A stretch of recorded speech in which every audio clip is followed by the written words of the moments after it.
번째 주제로 넘어가 보겠습니다. 국유화 폐간 어떤 대통령도 할 수 없는 일인데 감히 제가 어떻게 그런 말을 한다는 것입니까?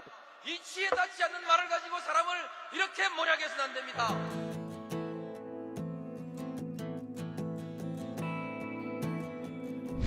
기나긴 밤이었거든 압제의 밤이었거든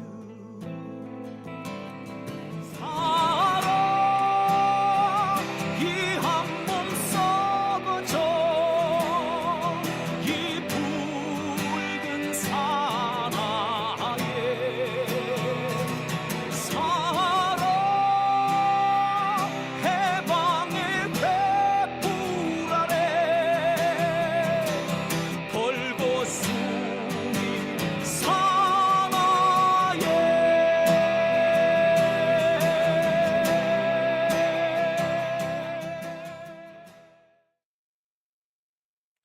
네, 오밤중의 뉴스 함께하고 계신 지금 시각 11시 32분을 지나고 있습니다. 이은숙님 오셨고요. 내려와라님 오셨습니다. 이 정권에서 하는 짓은 신뢰할 수 있는 게 없어요 라고 하셨어요. 장수진님, 10년쯤 지난 것 같다고요. 그렇습니다. 저도 참 힘듭니다. 힘들어. 내려와라님, 표절 위조 조작 달인들인데 지지율이 훼손되지 않았을까요? 뭐 가능성은 있습니다. 제가 이 여론조사의 함정에 대해서 제가 몇 번 말씀드린 적이 있는데요. 이 여론조사라는 게 표본을 어떻게 추출하느냐에 따라 가지고 사실 베이스를 조절을 할 수가 있고요. 또 경우에 따라서는 특정한 질문을 어떻게 짜느냐에 따라 가지고 결과를 완전히 다르게 나오는 뭐 그렇게 하는 방법도 있다고 하더군요. 뭐 그런 면을 볼 때 지지율 5% 정도 바꾸는 거는 어렵지 않다는 얘기까지도 제가 들은 것 같습니다. 자, 글쎄 그러니까 믿을 수 없다라고 하더라도 어쩔 수 없는 게 아닐까 싶기도 해요. 특히 우리나라 여론조사 기관들의 이 행태를 보면은 좀 편향적이다라는 생각을 좀 지우기가 어렵잖아요. 아마 그런 점들 때문에 여론조사 결과에 대해서 그닥 신뢰하지 못하는 그런 분들이 많지 않을까라는 생각이 듭니다. 자, 사리비아님, 화병 나서 못 살겠다. 돈이라면 환장한 가족들이라고 얘기를 하셨는데, 제가 이와 관련해서 지금 준비를 하고 있는 기사가 하나 있습니다. 차곡차곡 제가 지금 좀 이 얘기를 좀 풀어가 보려고 하는데요. 제가 어제 이 남양평 IC, 그러니까 김건희가 땅을 가지고 있는 바로 가장 가까운 곳에 톨게이트, 나들목, 고속도로 나들목을 직접 다녀왔습니다. 지도에서 볼 때와는 또 다르더군요. 지도에서 볼 때는 그냥 나들목이 하나 있구나 라는 정도였는데 막상 가보니까 되게 제가 황당했습니다. 뭐라고 해야 될까요? 남양평 IC는 정상적인 고속도로 나들목이라기보다 마치 간이 나들목, 마치 샛길, 개구멍 빠져나가는 듯한 그런 곳이어가지고 제가 무척 놀랐습니다. 보통 톨게이트, 나들목이라고 하면요, 차량이 통과되는 지점에 하이패스도 설치돼 있고 또 만약을 대비해 가지고 이렇게 수동으로 표를 끊고 또 요금을 지불하는 그런 곳도 있기 마련이잖아요. 그래서 요금을 지불하는 박스가 근무자가 들어있는 박스가 분명히 있기 마련인데 그런 시설물이 전혀 없어요. 그냥 시설물 없이 마치 주차장 들어갈 때 바 하나만 올라가면은 바로 주차장 들어갈 수 있듯이 마치 주차장 진출입로 같은 그런 것 같은 그것을 고속도로 나들목이라고 하고 있더군요. 도로도 엄청 폭이 좁아요. 이게 도대체 고속도로 나들목이라고 할 수 있을지 의심스러울 정도로 마치 조금 넓은 골목길, 무슨 골목길 정도밖에 안 되는 수준의 좁은 길이었고요. 고속도로 진출입로인데 군데군데에 과속 방지턱이 있어요. 이거 무슨 시골길이야, 완전히 시골길. 근데 놀라운 거는요,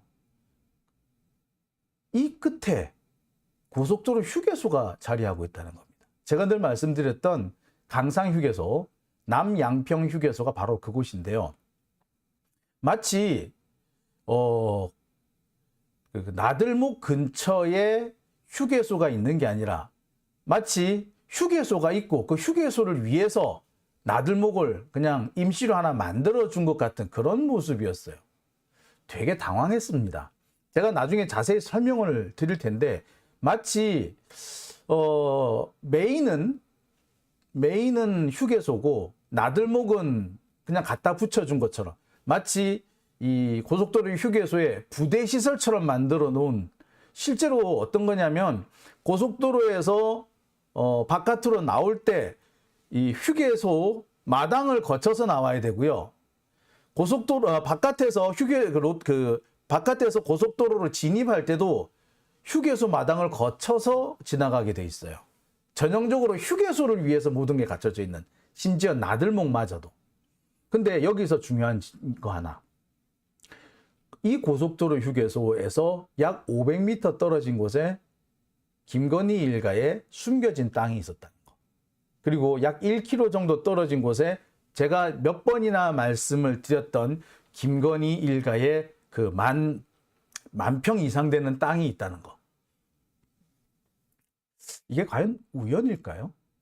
제가 볼 때는 여기에 김건희 고속도로가 연결이 되고, 또 이보다 조금 밑에 제2 수도권 순환선이 연결이 되면은 여기는요 완전히 교통의 중심지가 됩니다. 특히 보통 고속도로 휴게소는 양방향에 하나씩 다 있잖아요. 상행선 안에 하나, 하행선에 하나. 근데 여기는요 그냥 상행선에 고속도로 휴게소가 뭉쳐져 있어요. 하행선으로 내려가는 차는 그 톨게이트를 통해 가지고, 그러니까 뭐라 그럽니까? 그 인터체인지를 통해 가지고 돌아서 휴게소에 들어올 수가 있게 만들어 놨더라고요. 양쪽에 하나씩 있는 휴게소가 아니라 한쪽에만 휴게소가 있고, 맞은편에 있는 차량도 이 샛길 같은 걸 통해서 지하차도를 통해 가지고 이 휴게소에 들어올 수 있게끔 통합형 휴게소로 만들어 놨더라고요. 이렇게 되면 보통 여기가 드라이브 같은 거 갈 때 여기가 회차 지점이 되죠. 말 그대로 엄청난 차량이 유입되는 곳이 될 겁니다. 대단하지 않습니까? 이게 과연 그냥일까요? 자, 이 부분은요, 제가 지금 취재가 지금 다 정리가 되지 않았는데, 정리가 끝나는 대로 사진이라든지 영상과 함께 여러분들 제가 자세히 설명을 드리겠습니다. 갔다 오시는 것과 똑같은 느낌을 제가 좀 드릴까요?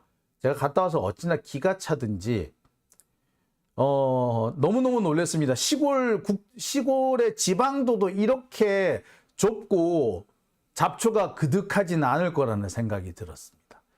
마치 이 고속도로 톨게이트가 아니고 진짜 무슨 주차장 입구처럼 보이더라고요. 자, 요거는 제가 따로 설명을 드리기도 하고요. 오늘 제가 준비한 두 번째 주제를 소개하겠습니다.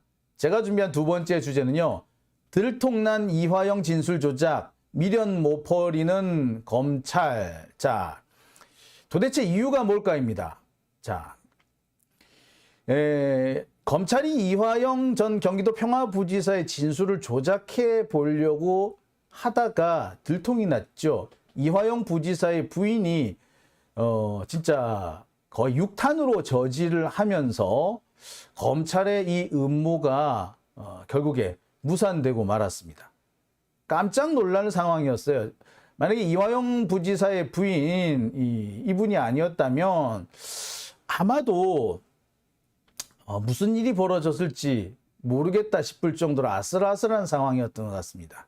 자, 어쨌거나 검찰은 이화영 지사의 진술을 조작하려다가 딱 걸렸어.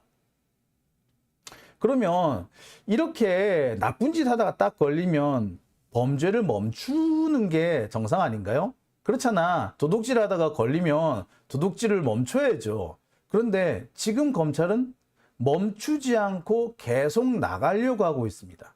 마치 도둑질을 하다가 들켰는데 강도질로 돌변하는 그런 모습 같아요. 그래서 이화영 부지사의 진술을 조작하기 위해서 여전히 지금 이런저런 꼼수를 쓰려고 하고 있거든요. 미련을 못 버리는 그런 모습입니다. 도대체 그 이유가 뭔지 제가 지금부터 좀 하나씩 좀 짚어볼까 합니다. 도대체 이유가 뭐야? 들통난 이화영 진술 조작, 미련 못 버리는 검찰입니다. 자, 하나하나 좀 설명을 해 드리겠습니다. 잘 아시다시피 검찰이 이화영 부지사의 진술을 어떻게 조작 한번 해보려고 변호사랑 꼬셔가지고 꿍짝꿍짝 하다가 딱 걸렸습니다. 그냥 현장에서 들통이 나버렸어요. 어떻게 보자면은 이 용기 있는 고발이 있었기 때문에 이화영 부지사의 부인이 용기 있는 고발을 했기 때문에 이 검찰의 꼼수가 현장에서 적발되지 않았나라는 생각이 드는데요. 자, 하나하나 좀 보겠습니다. 이화영 전 부지사의 부인은 이렇게 주장하고 있습니다. 변호사한테 놀아났다고 할 정도로 화가 난다. 이화영 부지사는 이재명 대표에게 보고한 적이 없다고 분명히 밝혔는데 변호사는 정반대의 내용의 의견서를 냈기 때문에 내가 해임했다. 이화영 지사는 구치소 안에 있어서 지금 상황을 잘 모르는 것 같고 자기가 지금 검찰에 회유당하고 있는지도 모르는 것 같다. 답답하다. 정신 좀 차려야 한다. 라고 강하게 주장을 했습니다. 여기까지는 많은 분들이 알고 계세요. 뭐 대대적으로 보도가 됐죠. 자, 이 부지사 얘기를 좀 들어보겠습니다. 특히 무슨 얘기를 하셨냐면 검찰이 이화영 부지사를 계속 회유하고 있다. 그래서 제가 볼 때 회유인 것도 같기도 하고 협박인 것 같기도 해요. 가족과의 면담은 거의 끊고 지금 검찰하고 변호사 측에서 뭔가 작당질을 해서 자꾸 이화영 지사를 이렇게 설득하려고 했던 것 같습니다. 그러면서 계속해서 이화영 재판인데 이재명 대표 얘기를 꺼내려고 하고 있습니다. 전형적인 한동훈 수법이죠. 한동훈이 그렇잖아. 최은순을 물어봤는데 이화영 얘기를 하는 이런, 그러니까 남이 뭘 묻던 간에 나는 내가 하고 싶은 얘기를 하는 것이 이 한동훈식 수법이잖아요. 검찰이 그래요. 아니라고 말하든가 말든가 나는 내가 원하는 답을 만들어내기 위해서 말장난을 하는, 함정을 파놓고 말장난을 벌이는 게 이게 전형적인 검사들의 수법입니다. 아마 여기에 이화영 지사가 당했다라고 생각하시는 것 같아요. 자, 그래서 뭐 이런 일들이 있었죠. 자, 여기에 대해서 한동훈은 뭐라고 얘기를 하냐면 민주당 쪽에 오히려 탓을 돌립니다. 사법방해래. 아니 뭐가 사법방해인데. 지금 민주당에서 하는 것은 면담 신청한 것밖에 없어요. 면담 좀 하자. 면회 좀 하자. 근데 이게 사법방해란 말이에요. 그러면 피고인에 대한 접견을 막고 있는 거는 사법방해 아닌가요? 가장 심각한 사법방해는요. 피고인, 지금 현재 구금되어 있는 피고인의 면접 교섭권을 차단하는 겁니다. 제대로 된 변호인의 조력을 받을 수 없도록 하는 거예요. 자신 검찰의 입맛에 맞는 변호인들만 허용을 하고 검찰의 입맛에 맞지 않는 변호인이면 그냥 내쳐버리는 전형적인 옛날 그 국정원에서 하던 그 적폐스러운 짓을 지금 검찰이 하고 있습니다. 변호인이면 그 당사자가 원하는 사람을 만날 수 있도록 해야지 검찰이 원하는 사람을 만나게 한다. 이건 문제가 아닌가 하는 생각이 들어요. 자, 여하튼 지금 이 한동훈의 주장은 그렇습니다. 이화영 지사는 벌써 변심을 했는데 부인이 이 변심을 막고 있다라는 식으로 주장을 해요. 과연 그럴까요? 자, 이와 관련해 가지고 박지원 전 국정원장이 이렇게 얘기를 합니다. 이재명이 이화영을 회유했다고? 그건 있을 수가 없는 일이지 않냐. 그게 말이 되냐.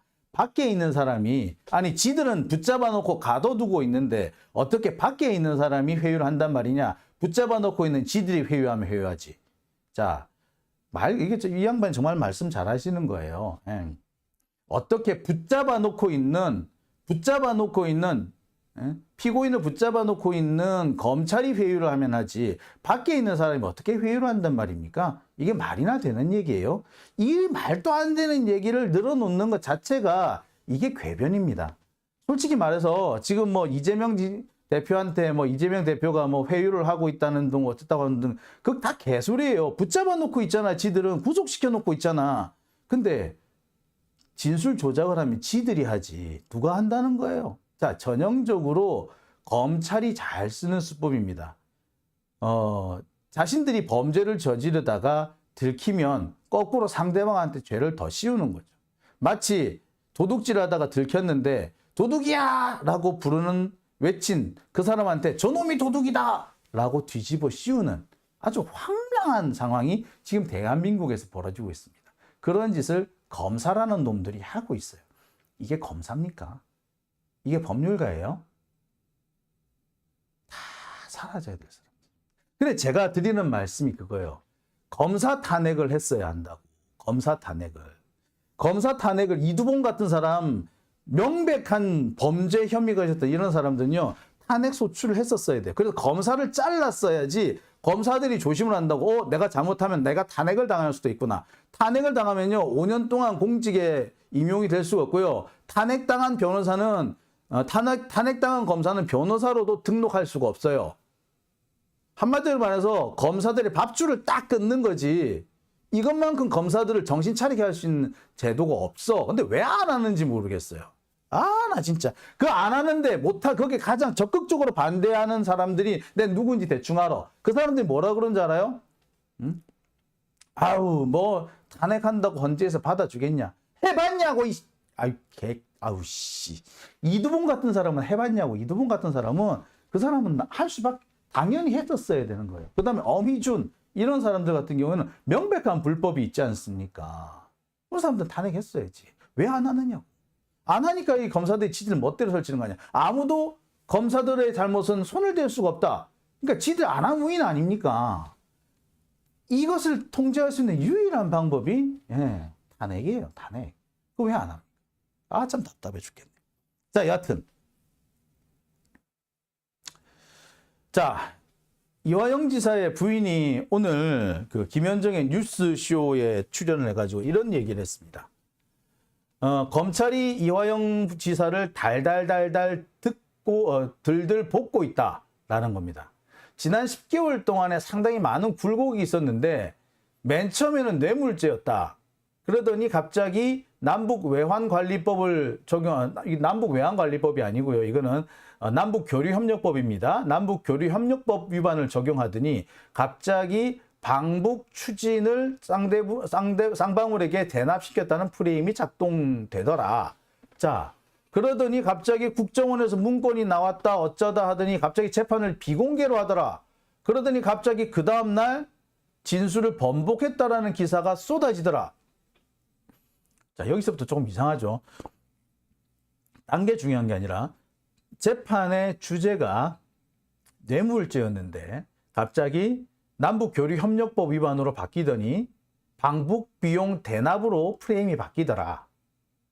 자, 그러더니 국정원 문건이 나왔다더니 재판이 비공개로 되더니 그러더니 갑자기 진술 번복 어쩌고 저쩌고 하는 기사가 쏟아져 나오더라. 그래서 내가 확인을 해봤다. 변호사한테 직접 전화를 해가지고 이 무슨 소리냐? 지금까지 아니라고 했는데 갑자기 이게 무슨 소리냐? 라고 따졌다는 거예요. 따졌더니 이 변호사가 하는 얘기가 이화영 지사가 인정을 하셨는데 어떡할 거예요? 저는 몰라요. 뭐 이렇게 얘기하더라는 거예요. 그래서 이분이 정말 화가 나가지고 아니 어저께까지 나랑 만나서는 절대 그런 일이 없다라고 얘기를 했는데 갑자기 언제 그런 얘기를 했냐? 언제 어떻게 뭐라 하더냐라고 구체적으로 따져 물어봤던 모양이에요. 그랬더니 잠시 후에 연락하겠다라고 하더니 전화를 끊었다는 거예요. 그러고 난 다음에 잠시 뒤에 전화가 와서는 검찰 쪽에서 그러는데 이게 정부당스러우시면 법정에서 증인으로 하지 말고 변호인 진술서로 대체를 해도 된답니다. 잘 됐지요? 잘 됐지요. 여기가 포인트예요. 예. 자, 이게 좀 이상한 거 아닙니까? 이화영 지사가 진술하기로 했다. 진짜로 진술하기로 했으면, 그래서 진술하기로 하셨으니까 뭐 그냥 보시죠. 뭐 저로서는 뭐 어떻게 말씀을 못 드리겠습니다. 요렇게 변호인이 얘기하는 게 정상인데, 그러면 제가 검찰에 한번 연락해 볼게요. 라고 하더니 검찰에서는 법정에 안 나오고 그냥 진술서로 대처해도 된답니다. 변호인 의견서로 할게요. 그래도 그러면서 잘 됐지요? 라고 했다는 거야. 얼마나 황당했겠습니까? 잘 되긴 뭐가 잘 돼? 그래서 직접 남편을 만나서 물어봤다. 진술 번복했어요? 그랬더니 아니? 나 그런 적 없어. 라고 했다는 겁니다. 그래서 봐라. 지금 언론 보도가 이렇게 막 나가고 있다. 라고 했더니 이 뭔 말도 안 되는 소리야. 라고 했다는 거예요. 그래서 나와가지고 곧바로 변호인을 해임을 했다는 겁니다. 이게 지금 이화영 부지사의 부인이 그간의 사정에 대해서 설명하는 내용입니다. 여기서는 정말 이해가 안 되는 부분이에요. 부담스러우면 법정에 증인으로 출석하는 게 부담스러우면 변호인 진술서로 대체할 수 있다? 자, 그러면서 잘 됐지요? 무슨 개소리야. 그게 뭐가 잘 된 건데? 자, 되게 이해가 안 되는 대목이 있는 겁니다. 자, 여기서 제가 어제 여러분들한테 드렸던 말씀을 좀 상기시켜 볼게요. 검찰이 피고인을 회유하는 법이 있습니다. 또는 참고인이나 증인을 회유하는 법이 있어요. 검사가 직접 나설 때도 있지만 대부분의 경우 검사가 직접 나서는 게 아니고 변호인을 통해서 우회합니다. 지금 니들이 주장하는 그 내용을 받아줄 터이니 요 내용을 좀 진술해 달라. 즉, 너 뇌물죄가 아니고 정치자금법이라고 한다며. 그럼 좋아. 그럼 정치자금 쪽으로 바꿔줄게. 대신에 방북 대납, 방북 비용 대납 요거를 좀 인정해 주면 좋겠다. 이거는 인정해도 네 죄하고는 상관이 없잖아. 그치? 자, 그러면서 회유를 하는 겁니다. 즉, 검찰이 회유하는 가장 좋은 방법은 이른바 검찰 출신의 전관 변호사를 통해서 3쿠션으로 피고인을 회유합니다. 자, 지금까지 드러나고 있는 모습. 이화영 부지사의 부인이 변호사하고 얘기를 했는데 이렇게 얘기하더라. 이 변호사의 태도하고 매우 유사한 점이 있죠. 적어도 이 변호사는 검찰하고 상당한 그리고 매우 밀접하게 의견을 주거니 받거니 할 수 있는 상태인 거예요.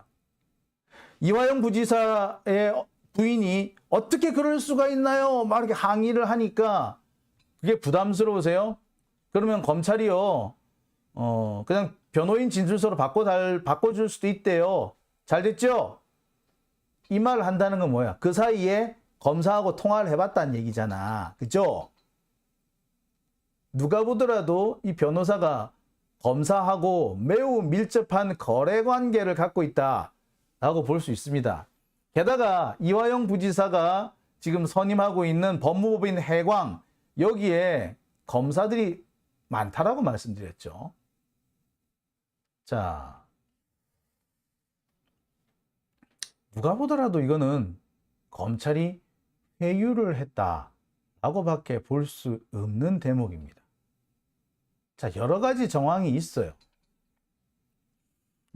한동훈은요, 어떻게 이화영 같이 그 국회의원 하신 분, 이런 분들을 어떻게 회유합니까? 그건 말이 안 되죠. 그런 거는 영화에도 안 나와요. 라고 합니다만, 영화에서 이렇게 검사들이 변호사를 통해서 혹은 직접 피고인이나 참고인이나 증인이나 이런 사람들을 회유하는 경우는 매우 흔하게 볼 수 있는 그런 대목 아니던가요? 자, 그럼 여기서 그 거짓부렁 열심히 떠드는 한동훈의 입장을 좀 살펴보겠습니다. 이 한동훈이요, 참 말을 되게 웃기게 하는 것이, 영화에 툭하면 나오는 것이 검사가 피고인 위협 또는 회유하는 그런 장면인데, 그런 게 영화에 나와도 안 나오지 않습니까? 라고 큰 소리를 치는 거, 이건 거의 뻔뻔스러운 거죠. 무직하거나 뻔뻔스럽거나. 여하튼 간에. 자, 그럼 여기서 한동훈의 행동을 좀 한번 살펴보겠습니다. 자, 한동훈 행동 가기 전에 우리 이화영 부지사의 얘기를 좀 더 들어볼게요. 자, 이화영 부지사의 부인은 이런 얘기를 합니다. 뭐라고 얘기를 했느냐? 자, 처음에 변호사를 만나서 이렇게 얘기를 할 때는 어떤 내용으로 얘기를 했느냐? 처음 얘기만 할 때만 해도 뇌물 대신 정치 자금으로 어떻게든 노력을 해보겠다라고 변호사가 얘기하더라. 그래서 그런 줄 알았더니 갑자기 방에 좀 바뀌더라. 처음에는 이건 뇌물을 아니고 이 대가성이 없는 거니까 정치 자금으로 한번 바꿔보겠다. 대신에 이렇게 하려면 뇌물이 아니라 정치 자금으로 바꾸려면 검찰의 도움을 많이 받아야 한다. 아니, 변호사가 피고인, 자기 의뢰인의 무죄를 주장하는데 검찰의 도움을 받아서 주장을 한다고요? 이건 뭐 검사하고 변호사하고 뭐 짝짝꿍이야? 검사하고 변호사하고 서로 거래해가지고 그래 요걸로 끝내자, 요거 싼 값에 이걸로 치자, 이렇게 서로 이렇게 거래를 할 수 있다는 거야? 협상을 할 수 있다는 얘기야? 그거야말로 사법 방해 아닌가? 자, 그러면서 이런 얘기합니다. 검찰의 도움을 왜 많이 받아야 되느냐? 쌍방울의 진술이 있어야 되고 그래야지 검찰이랑 뭐 얘기를 잘할 수 있다. 그러니까 검찰이랑 같이 가야 된다. 자, 그러더니 갑자기 하지 않은 말을 했다고 여기저기 뒤집어 씌우더라. 자, 그러다가 결국에는 들들 볶아서 방북 진술을 이끌어내려고 한 게 아닌가, 이런 의심이 든다. 그래서 내가 도대체 변호사라는 사람들이 왜 이런 짓을 하는가 내가 한번 곰곰이 따져봤다. 그랬더니 이 변호사들이 현재 검찰 조사를 받았다. 심지어 직원 중에는 기소된 사람도 있다. 그러니 이들로서는 검찰의 협조에 응하지 않을 수가 없는 상태가 아니냐라는 겁니다. 실제로 그래요. 그 변호인들, 현근택 변호사가 여기 이 원래 팀에 같이 포함이 돼 있었는데 검찰이 현근택 변호사를 일부러 내쫓아버리죠. 근데 이 과정에서 재판 자료가 외부로 유출됐다는 식으로 이렇게 주장을 합니다. 근데 이게 참 어처구니가 없어요. 아니, 공개 재판인데 왜 자료가 유출되면 뭐 어때서? 공개 재판 아니야? 검사 지들은 막 이렇게 많이 퍼뜨리면서 왜 재판 자료가 외부로 나가는 게 문제가 된다는 거죠? 좀 이해가 안 가네요. 여하튼 자, 어쨌거나 그 과정에서 이 변호사 사무실이 검찰 조사를 받고 있어요.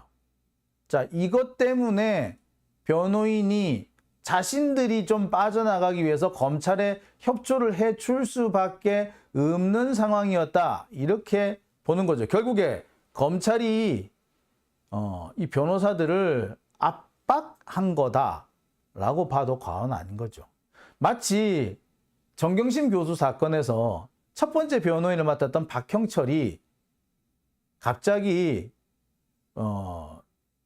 정경심 교수를 변호한 것이 아니라 검찰 편에 들러붙어 가지고 재판을 이상하게 끌고 갔던 그런 장면을 연상시킵니다. 포시즈님 수십 번 당하셨다고요? 진짜 이런. 자, 돈프리TV님 변호사 놈이 더 나쁘네요. 예, 그렇습니다. 자, 여기서 한번 보겠습니다. 여기서 이제 한동훈의 어제 행동을 좀 살펴보겠습니다. 한동훈이 어제요, 국회에서 박범계 전 장관하고 설전이 붙었습니다. 박범계 장관이 처음에 이 최은순 씨와 관련해 가지고 입장을 좀 얘기해달라, 대통령을 대신해서 라고 했더니 한동훈이 사법 시스템에 따라 진행된 사안입니다 라고 하더니 한마디를 더 덧붙이죠. 마치 기다렸다는 듯, 여기서 시비를 걸어야겠다는 듯 작정한 듯이 이렇게 얘기를 합니다. 지금 민주당처럼 이화영 진술을 번복하기 위해 이렇게 사법 시스템에 개입하려는 시도 이번 재판 내내 전혀 없었습니다. 지금 그러니까 검찰이 자신들의 이런 그 행보를 저지당한 것에 대해서 되게 지금 대놓고 깐족대고 있는 거죠. 자, 근데 분명히 질문이 원래 뭐였습니까? 최은순을 물었어요. 근데 이화영으로 답을 했어요. 결국 한동훈은 애시당초에 최은순에 대해서 질문을 하든 누구에 대해서 질문을 하든 희한한 말장난으로 그 새치 혓바닥으로 갑자기 이것을 이화영으로 끌고 가려고 주제를 이화영으로 바꾸려고 작정하고 기다리고 있었다라고 봐야겠죠. 솔직히 말해서 이런 얕은 수에 넘어간 박범계 장관이 더 답답스럽습니다. 그러니까 왜 그래? 그때 한동훈을 확 후려잡지 봐주고 지랄을 해가지고 이렇게 검사들이요 봐준다고 절대 내일 안 봐줍니다. 얘들요 그 은혜를 원수로 갚는 거 아주 잘하는 게 이 검사들이에요. 이 정치 검사들 기본이야 기본. 자 여하튼 최은순을 물었는데 이화영을 꺼낸 한동훈. 처음부터 이화영을 가지고 소재를 삼겠다. 이화영 얘기를 국회에 가서 하겠다라고 작정을 하고 덤빈 거죠. 자, 그러면서 갑자기 기자들을 만나가지고 우리가 어떻게 회유 압박을 하느냐, 그렇게 간 큰 검사가 어딨냐, 뭐 영화에서도 안 나온다 라면서 아주 꼼꼼히 변명을 합니다. 일부러 기자를 만나요. 굳이 강변을 합니다.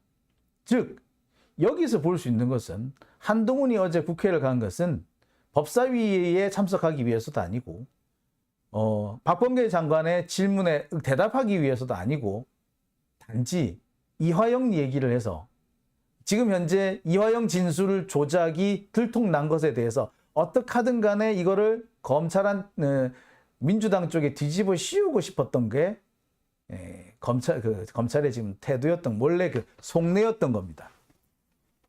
마치 도둑질 하다가 들키니까 누군가가 도둑이야! 라고 하고 외치니까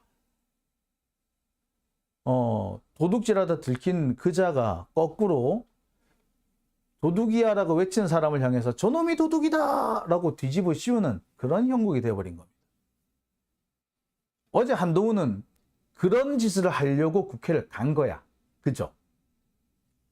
자, 그러면서 또 온갖 헛소리를 다 합니다. 뭐, 진술을 뭐 뒤집으려고, 뭐, 자기 편에 불리한 진술을 뒤집으려고 검찰청에 들어가서 들어놓고, 누가 들어놓어? 들어놓긴 누가 들어놓어? 그 다음에 영치금 보내기 하고, 뭐 성명서 내고, 왜? 영치금 보내고 성명서 내면 불법인가? 가족이 면회도 하면 안 되나? 지금 이화영 지사요, 지금 면회가 차단이 돼 있어요. 면회가 허락이 안 돼요. 지금 가족이 이화영 지사를 만나가지고 상황 파악을 해야 될 거 아니에요. 입장을 정확하게 들어야 정상 아닌가요? 그런데 못 만나게 하고 있어요. 검찰은 그러겠지. 아유, 이화영 지사가 거부했다고. 개뿔. 자, 지금 현재 검찰이 하고 있는 이 태도는 뭐다? 검찰이 잘 쓰는 말 중에 이런 말이 있어요. 1도, 2부, 3백. 첫 번째는 도망가고, 두 번째는 부인하고, 세 번째는 백을 써라. 자, 뭐 하다가 걸리면 첫 번째는 일단 도망을 가라. 한마디로 증거인멸도 막 도망의 일종이겠죠. 그러니까 한동훈이 핸드폰 주고도 안 내놓는 게 바로 그런 맥락입니다.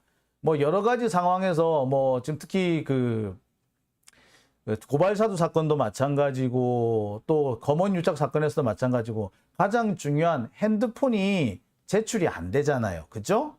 핸드폰이 제출 안 된 이유가 뭐다? 결국에는 도망간 거예요. 사실은 그게 도망간 거예요.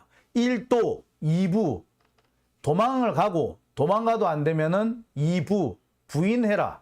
부인해도 안 되면 백을 써라. 이게 검찰이 많이 쓰는 방법입니다. 그래서 1도, 2부, 3백이래. 지금 한동훈이 하고 있는 거는 뭐 얘는 뭐 도망을 못 가잖아. 그러니까 뭐 한다? 무조건 부인을 하고 뒤집어 씌우는 거예요. 검찰이 전형적으로 많이 쓰는 수법입니다. 이것은 달리 뭘 말하느냐? 검찰이 그만큼 다급한 상황이라는 것을 말하는 거죠. 검찰이 뭔가 딱 걸린 상황인 거예요. 딱 걸렸으니까 처음에는 도망, 안 되면은 부인, 안 되면 백을 뭐 이렇게 쓰는 거예요. 지금 딱 그 단계가 지금 들어가고 있는 겁니다. 자, 그만큼 다급하다는 얘기지. 지금 검찰뿐만 아니고 윤석열 정권을 보세요. 김건희 고속도로라든지 후쿠시마 오염수 문제, 여러 가지 문제들로 인해서 궁지에 몰리고 있습니다. 지지율도 문제지만 중간층이 거의 없고, 윤석열 지지율이 뭐 30%가 넘었다고 좋아하고 있지만, 문제는 뭐 반대하는 사람들, 부정평가가 어디든 60% 이상 나오고 있다는 거예요. 지지율이 암만 높으면 뭐해? 반대파가 2배면은, 아니 지지율이 아무리 100이고 만이면 뭐해? 반대파가 200이고 3만이면 지지율 높아봤자 아무 소용이 없는 거죠. 지지율 38%, 아 높지, 높은 편이네. 하지만 반대가 몇 퍼센트? 반대가 60%야. 즉 지지보다 반대가 2배가 된다고. 그러면은 솔직히 윤석열 지지자들이 왕따 당하고 있다는 얘기인 거죠. 왕따. 그러니까 윤석열은 지금 궁지에 몰려 있는 상태예요. 2년 넘게 대장동 카드로 이런 위기를 매번 넘어왔어요. 정권이 위기에 처하면 매번 대장동을 가지고 물고 늘어졌죠. 그래서 작년에는 이재명 지사에 대해서, 이재명 대표에 대해서 구속영장 청구해가지고 체포동의안하고 막 그 쌩 난리를 치면서 작년 10월부터 시작된 정권의 위기를 넘어갔습니다. 아시다시피 그때 이태원 참사 이후에, 그리고 이어서 그 가스 요금 인상, 난방비 인상 때문에 지지율이 바닥을 내려갔잖아요. 바닥을 뚫고 내려갔잖아. 그럴 때 뭘로 극복했다? 대장동으로 극복을 한 거야. 자, 근데 계속 대장동으로 써먹기가 어려워져. 점점 특히 이 유동규의 진술이 오락가락하고 앞뒤가 안 맞고 헛소리를 찍찍 갈기면서 점점 대장동은 이제 사실 검찰이 써먹기에는 어려운 그런 아이템이 돼 버렸습니다. 현재 더 이상 검찰은 대장동을 가지고 그 전국을 뒤집을 수 있는 그런 상황이 못 돼. 대장동 얘기를 국회로 가져오는 순간 유동규 얘기가 전면에 부각될 거기 때문에 지금 상태에서 유동규 얘기가 전면에 부각되면 어떻게 되겠습니까? 예. 검찰이 더 궁지에 몰리게 될 겁니다. 그러니 검찰로서는 지금 대장동을 꺼내 가가지고 이거 가지고 이 정치적인 그 궁지에서 위기를 모면할 수가 없는 거예요. 새로운 아이템이 필요한 겁니다. 그 새로운 아이템이 뭐다? 예, 이제 나온 쌍방울인 거죠.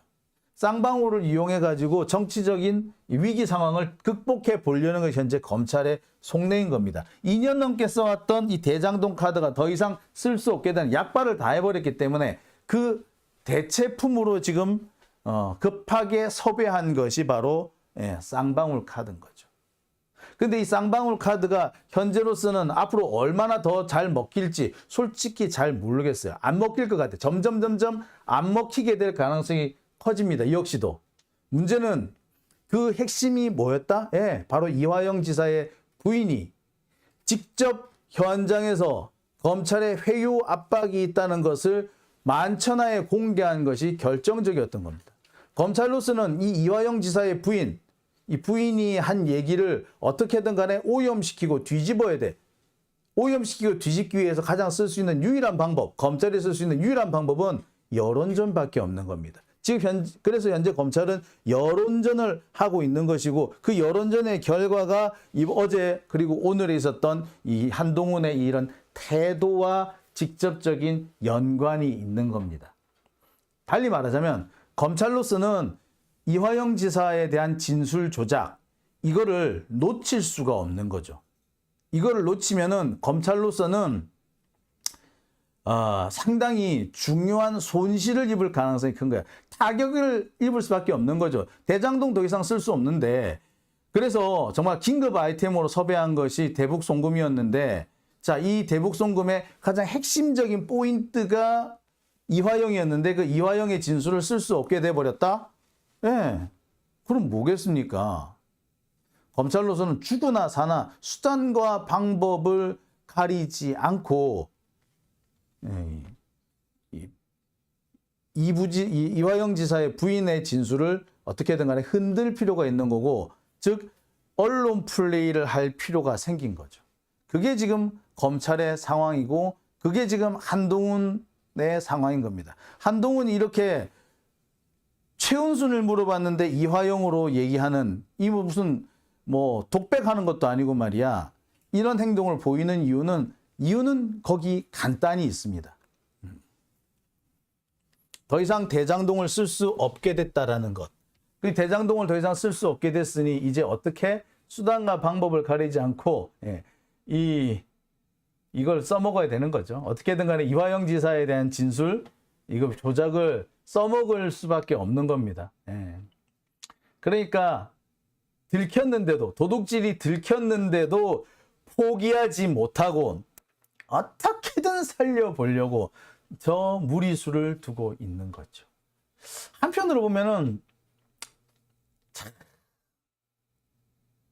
좀 안쓰럽죠. 검사식이나 돼가지고 하는 게 저런 짓이라니 참 가오 상한다 싶기도 합니다. 쟤들은 가오가 상한다는 걸 모르나? 그런 생각도 좀 들긴 하네. 자, 오밤중의 뉴스. 자, 제가 준비한 두 번째 순서는 여기까지고요. 이어서 세 번째 주제로 넘어가 보겠습니다.